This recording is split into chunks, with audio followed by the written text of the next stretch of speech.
최근 언론을 통해 공개된 김영한 전 청와대 민정수석이 남긴 비망록의 내용은 충격 그 자체다. 비망록에 의하면 청와대는 범죄 소굴이었으며 수석 비서관 회의는 범죄 음모 회의였다. 삼권 분립의 민주주의 기초를 무시하는 것은 물론이고 정권에 조금이라도 해가 된다면 개인이든 집단이든 철저하게 응징하라고 지시했다. 문화예술계의 좌파 각종 책동에 투쟁적으로 대응, 영학의 좌파 성향, 인적 네트워크 파악 필요 등을 지시해서 그 유명한 문화예술계 블랙리스트를 작성하게 했다. 정부의 공식 회의석상에서 나온 지시사항이라고는 믿을 수 없는 추악한 내용들이다. 가장 놀라운 것은 헌법재판소의 통합진보당 해산 결정에 김기춘 당시 비서실장의 지시가 작용했다는 것을 보여주는 기록이다. 당시 헌법재판소의 통합진보당 관련 결정은 대법원에서 이석기 의원 사건을 판결한 뒤에나 나올 것이라는 관측이 많았다. 하지만 2014년 10월 국정감사 때문에 국회를 방문한 박한철 헌법재판소장은 국회의원들과의 오찬 자리에서 통합진보당 해산 사건을 연내에 선고하겠다고 말했다.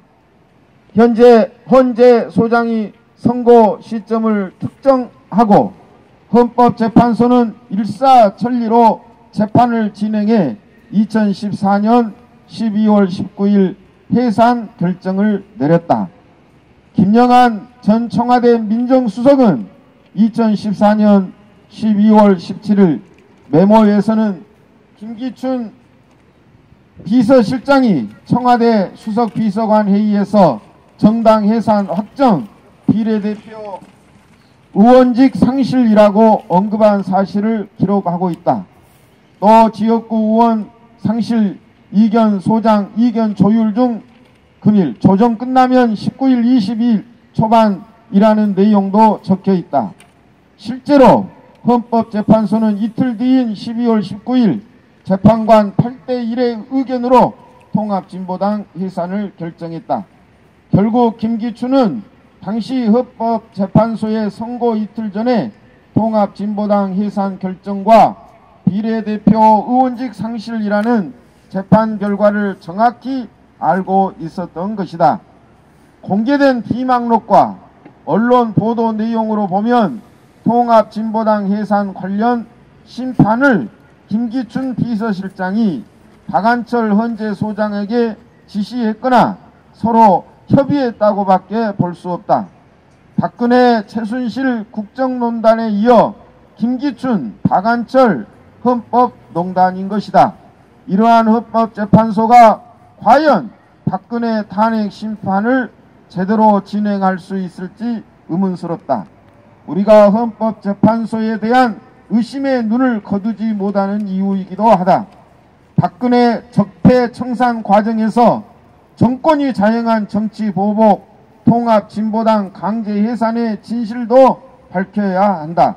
박근혜 퇴진 강주시민운동본부는 정당 해산의 진실을 밝혀가며 헌법재판소에 대한 감시를 늦추지 않을 것이다. 매주 촛불을 밝히며 강주시민들과 함께 헌법재판소의 박근혜 탄핵 인용을 이끌어낼 것이다. 헌법재판소에 바라는 점을 말씀드리겠습니다. 국회가 지난 9일 40여일 줄곧 밝힌 촛불 민심을 거역하지 못하고 탄핵을 가결했습니다. 대통령 권한은 직무정지되었고 국무총리 권한대행 체제가 되었습니다. 이제 대통령 파면 그리고 권한대행 체제의 유효기간을 헌법재판소가 결정하게 되었습니다.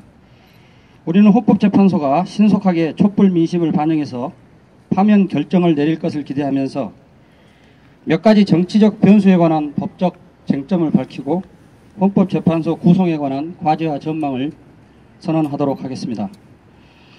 첫째, 탄핵 결정이 된 이상 피소추자가 된 대통령이 자진 사퇴할 수 없다. 이런 법적 정치적 의견이 있습니다. 사퇴 불가론이라고 할 수 있는 이 견해의 법적 근거는 국회법 134조 2항입니다. 소추 의결서가 송달될 때는 임명권자는 피소추자의 사직원을 접수하거나 해임할 수 없다는 규정입니다.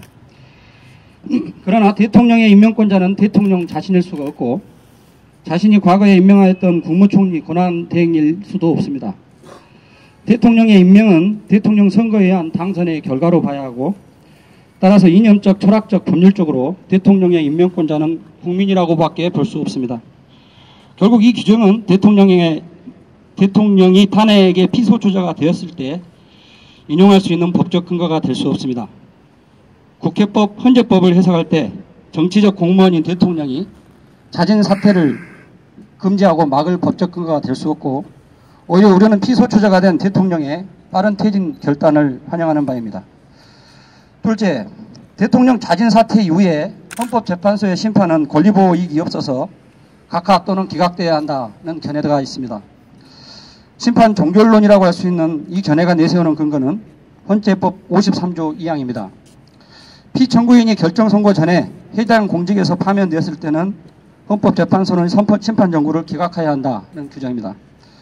그러나 사임과 파면은 연금 등에서 법적 효과가 다릅니다. 또 그래서 사임과 파면을 동일시하는 이 견해는 옳지 않습니다. 특히 대통령의 경우에 파면이 되었을 때는 전직예우법 제7조 2항 1호에 따라서 전직 대통령 예우가 정지될 수 있습니다. 그렇기 때문에 사임을 하더라도 탄핵을 유지해야 할, 탄핵에 의해서 파면을 받아내야 할 법적 이익이 분명히 존재합니다. 따라서 헌재법, 전직예우법 등은 대통령의 경우에 자진 사퇴하더라도 탄핵 절차를 끝까지 진행시켜야 한다고 해석되어야 합니다. 그렇다면 헌법재판소로서도 대통령이 탄핵 절차 도중에 자진 사퇴하더라도 탄핵 절차를 끝까지 진행해서 법적, 역사적 심판을 내릴 헌법적 임무를 완수해야 합니다. 셋째, 우리는 이번 탄핵 정국을 겪으면서 국회, 검찰, 헌법재판 등에 관한 제도 개혁의 필요를 절감하고 있습니다. 국회, 검찰 개혁은 다른 자리에서 따로 말씀드리기로 하고 헌법재판의 구성과 관련된 장기 개선 과제를 말씀드리겠습니다. 우리 헌법재판소 재판관은 대통령 3인의 지명, 대법관 3인의 지명, 국회 3인의 추천에 의해서 대통령이 임명하도록 하고 있습니다. 헌법재판소의 기능은 입법, 행정, 사법 기능을 견제, 균형하는 제4의 국가기능으로 보는 것이 유력한 학설입니다. 또 헌법재판 중에서 탄핵, 정당해상, 권한쟁의 재판의 본질은 정치재판이라고 보는 것이 유력한 견해입니다. 지금 대통령 헌법재판소의 헌법재판관 구성권을 지금 66%를 점하는 것은 이와 같은 높은 민주적 정당성을 필요로 하는 헌법재판의 성격과 헌법재판의 기능에 비춰볼 때 바람직하지 않습니다. 정치 현상을 대상 삼아서 재판 형식으로 결정을 내려야 하는 헌법재판이 유권적이고 실질적인 설득력과 파워를 가지려면 그에 걸맞게 민주적 정당성을 많이 수혈받아야 합니다. 이번 경우처럼 대통령이 피소추자인 탄핵 절차 심리를 할 때 대통령으로부터 지명받은 3인이 관여한다는 것은 자체 모순입니다. 또 정치재판을 위한 기관 구성에서 오히려 정치 영역으로부터 가장 멀리 있어야 할 대법관이 3인을 지명해서 그 권한을 구성한다는 것도 제도 취지에 부합하지 않습니다. 따라서 앞으로 헌법재판소 구성은 국민주권의 이념이 좀 더 철저히 관철될 수 있도록 개선이 필요합니다. 정치재판에서의 그 정치성을 최대한 살리고 또 사법성을 포기하지 않고 조화시키기 위해서 최소한 헌법재판관 9명 모두를 국회가 추천하도록 하고 그 자격 요건도 법관 자격을 삭제함으로써 교수나 유망인들이 재판에 참여할 수 있는 길을 열어줘야 합니다. 그래서 좀 더 폭넓은 정치적 이념과 다양한 민의가 대변될 수 있는 기관 구성이 되어야 합니다. 넷째, 제도 개선과 같이 장기적이고 한가한 논의를 빼고 보면 이번 헌법재판소 탄핵 결정에서 대한민국의 헌정 회복에 열쇠가 달려 있습니다. 돌이켜보면 노무현 대통령 탄핵 결정에서 우리 헌법재판소는 대통령의 파면 사유를 이렇게 밝히고 있습니다. 대통령직을 유지하는 것이 더 이상 헌법 수호의 관점에서 정당화될 수 없는 경우, 그리고 대통령이 국민의 신임을 대신해서 국정을 담당할 자격을 상실시켜야 할 경우 이렇게 선언하고 있습니다. 그래서 헌법 수호의 관점에서 중대한 법 위반이라는 것은 대표적으로 자유민주적 기본질서를 위협하는 행위로서 법치국가 원리와 민주국가 원리를 적극적으로 위반한 행위로, 국민의 신임을 배반한 행위로서 뇌물수수, 부정부패, 국가이익을 명백히 행하는 행위, 이렇게 못 받고 있습니다. 위설 시에 이번 탄핵의 피소추자를 적용해 보겠습니다. 어린 304명의 학생과 국민이 수장당하는 그 순간에 관저 어딘가에 행방불명되었다가 나중에 어디서 무엇을 했는지 물어도 이렇다 할 해명을 내놓지 못한 직무유기 헌법기관이었습니다. 또 검찰 조사 결과 부재단을 내세워서 뇌물을 수수하거나 최순실 몰입에 및 호가호의 관료들의 부정부패를 최소한 공모하였습니다. 또 직권남용, 공무상 비밀유선 등의 직접 공동정범이 이미 드러났습니다. 지금 우리 판례가 말했던 자유민주적 기본질서를 위협하였으므로 헌법 수호의 필요에 해당하는 경우입니다. 뇌물수수, 부정부패, 국익을 명백히 행하는 행위로서 국민의 신임을 배반한 경우에 명백히 해당합니다.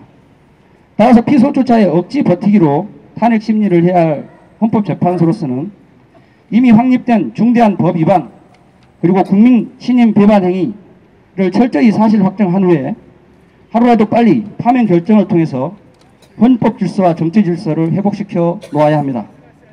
우리는 헌법재판소에 대한 장기적 제도 개선을 염두하면서도 우려와 기대를 똑같은 비율로 견지하면서 헌법재판소의 이번 탄핵 심리 결정 절차를 지켜보겠습니다.